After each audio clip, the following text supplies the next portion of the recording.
Hi, my name is Dr. Aparna Ambi, and I am an internist with TriHealth Physician Practices.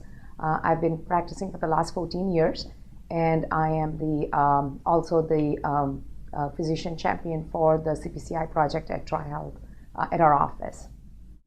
Primary care system is evolving in a very rapid pace with increasing expectations related to care, value, and patient outcomes. Prior to CPCI, our office had some of the components of CPCI and comprehensive primary care system.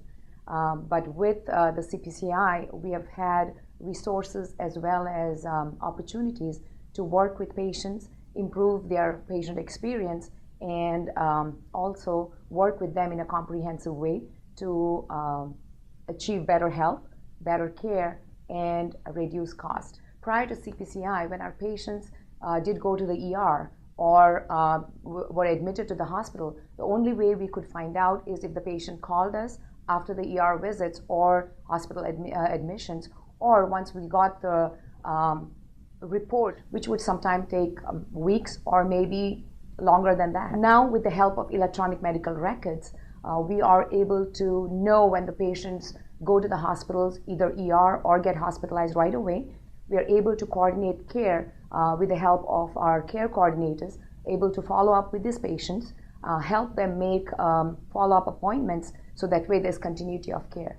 This has not only helped reduce ER visits as well as hospital readmissions, but has also improved overall patient outcomes and help cut down cost. Also, our care coordinators follow up with the patient after the ER visit, help them set up after visit appointments. So this way there's continuity of care. We are also able to coordinate care across the medical neighborhoods, as well as engage patients in their patients as well as their caregivers in their plan of care. What we do is something called as the pre-visit planning, where the physicians and the staff, they go through the patient's records, find out what tests were done, what consultations were done, if it is from a hospital or an ER visit, and go through it before the patient is seen in the office for a follow-up. We exactly know what needs to be done and what has already been done. This has helped me use my time more efficiently, which has helped me spend quality time with the patient to educate them on their disease process, and has also helped me work with them to come up with a care plan for their disease process, which kind of helps cut down the cost. During the office visits, what we do is encourage patients to sign up for a patient portal called MyChart. And what MyChart is, it's a patient portal where patients have access to some of their medical records online. This way they are able to see their labs, get more involved in their disease process and their plan of care. Also can make appointments through the MyChart. They can request refills on their medications, and they can even communicate with their physicians if they have any questions regarding their disease process or their plan of care, or any questions regarding their health. MyChart has helped us improve the patient-physician relationship, which I feel is very important, because not only does the patient get more comfortable with the physicians, and once they get more comfortable, they also get involved in their disease process, which helps them improve patient compliance and help improve the outcomes. If I feel he or she has not had a clear understanding of the care plan or their disease process, I involve my care coordinators at the time of the visit. And what we do is the care coordinators talk to the patients, find out how much they have understood, what are their barriers, help them with their barriers. This has not only helped better patient outcomes, but it has helped improve patient compliance. Once the patient goes out is done with the office visit, our care coordinators follows up, especially with our patients with high healthcare risks, and make sure that they're following the plan of care that was laid to them at the office visit. Also help them get to their goals, find out what their barriers are, and help them overcome those barriers. We have had several success stories using the CPCI tools and resources. One of my 42-year-old patient who was diabetic for 4 years, I had sent him, once he was first diagnosed with diabetes 4 years ago, we had sent him to diabetic training, educated him on the disease process, and I thought that I was communicating with him and making him understand his disease process. But at every visit, what I was finding is instead of his numbers getting better, they were worsening. I used the help of my care coordinator, who found out what his barriers were and why his numbers were worsening instead of getting better, despite of keeping on adding medications, educating him on his disease process, and also on his diet. What my care coordinators found out was that due to his lifestyle, due to him and his wife working, they were pretty much eating fast food almost every day. That was his biggest barrier to helping him reach his diabetic goal. My care coordinator gave him suggestions like maybe planning a meal ahead of time on the weekends, cooking ahead of time on the weekends, or even if they had to go out and eat, helping him make better choices with his meals. He used these resources with the help of my care coordinator, lost 35 pounds, and was able to get his sugars down to where we had set the goal for. We are now in the process of cutting down his medications, which definitely is helping us cut down the cost of his management. My name is Jennifer Bargo, and I have my RN BSN. I'm a CPCI care coordinator with TriHealth primary care physicians. As CPCI care coordinators, our focus is to improve patient outcomes.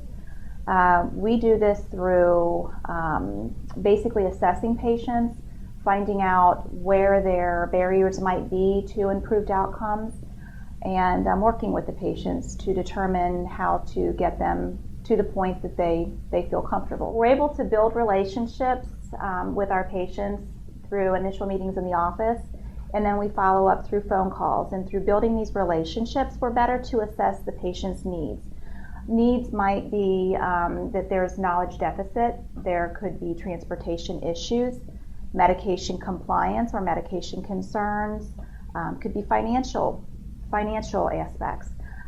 So through building these relationships, assessing the needs and determining barriers, that allows us to better utilize the resources that we found to improve patient compliance, therefore patient outcomes. An important tool that we have been able to implement with the CPCI is the emergency department and hospitalization, admission, discharge report. And this allows us to better track our patients when they, in a more timely manner, when they're put in the hospital or when they make an emergency room visit. So within just a couple of days, and usually the next day, we're able to call the patient, check in with them, see how their emergency room visit or how their hospitalization went, determine if there maybe was something in the hospital that we need to follow up, address, maybe education that we need to maybe focus on more so to prevent these type of admissions from happening. It allows us to also see if there were any medication changes. That sometimes there's confusion with patients on medications, and that does tend to account for a lot of readmissions. And we found that this has been a huge help in trying to reduce the readmission rates. The discharge report also allows us to follow up with the patients to schedule their follow-up visits that maybe don't always get made in a timely manner. And through the discharge reports, we are able to use that initial contact with the patient just after the admission to maybe educate the patient on the proper utilization of the emergency room when it's appropriate. So therefore maybe request that in the future they contact the physician before going to the emergency department, or utilizing priority care or urgent care before utilizing the emergency department. I'd like to share a success story. We have a patient that we had been seeing for quite some time. She had some more serious medical condition and had some medication changes. It was increasing anxiety with the patient and an increase in depression. So the patient was actually going to the emergency department daily and even at times twice daily for severe anxieties. And through the CPCI resources and community resources, sharing ideas with other CPC coordinators, able to come up with a good way to start the process of healing for this patient. We set up home care. We were able to set the patient up and get her in to see a psychiatrist. And also through an acute mental health facility locally, the patient was able to have changes in medications, learn coping skills and better manage her anxiety. I'm happy to say that after 2 months, she has not had a hospitalization, nor has she had an emergency room visit. She's doing very well and feels very good, and as a matter of fact, her physical condition has actually improved as well. So that was definitely a plus for the program. On a side note with the family, which we always consider family as part of our patient, the daughter lived out of state and had to come into town when things became elevated and the anxiety got to a point that the spouse of our patient was unable to help. You know, there's that stress on the family, the stress on the daughter.